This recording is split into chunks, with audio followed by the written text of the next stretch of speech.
Janet Yellen passe le relais de la présidence de la Réserve fédérale américaine à un moment où Donald Trump ramène à lui une grande partie du crédit pour le faible taux de chômage et l'amélioration du marché boursier, étayé par d'importantes réductions d'impôts sur les entreprises et sur les personnes.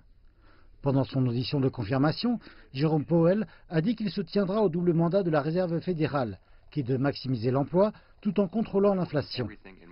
Je vais faire tout ce qui sera en mon pouvoir pour réaliser ces objectifs, tout en préservant le statut indépendant et non partisan de la Réserve fédérale, qui est si vitale à leur poursuite. Notre but est de maintenir un fort marché de l'emploi avec une inflation qui va petit à petit augmenter vers notre objectif.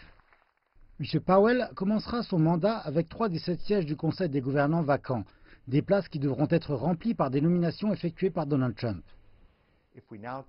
Si à présent nous allons voir une Fed avec de nombreuses nominations politiques qui penchent davantage vers des faibles taux d'intérêt, je retiens mon souffle que la Fed répondra rapidement aux émouvants problèmes d'inflation. La Réserve fédérale américaine est censée anticiper et réagir à l'inflation croissante en élevant ses taux d'intérêt. Une décision de M. Powell d'accélérer le rythme des levées de taux aurait vraisemblablement pour conséquence de refroidir une économie vigoureuse et d'amortir l'activité du marché boursier.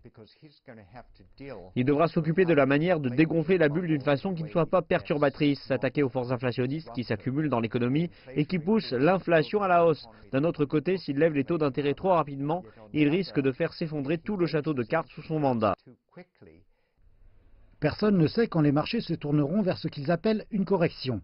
Mais ce que nous enseigne l'histoire, c'est que ce moment arrive toujours.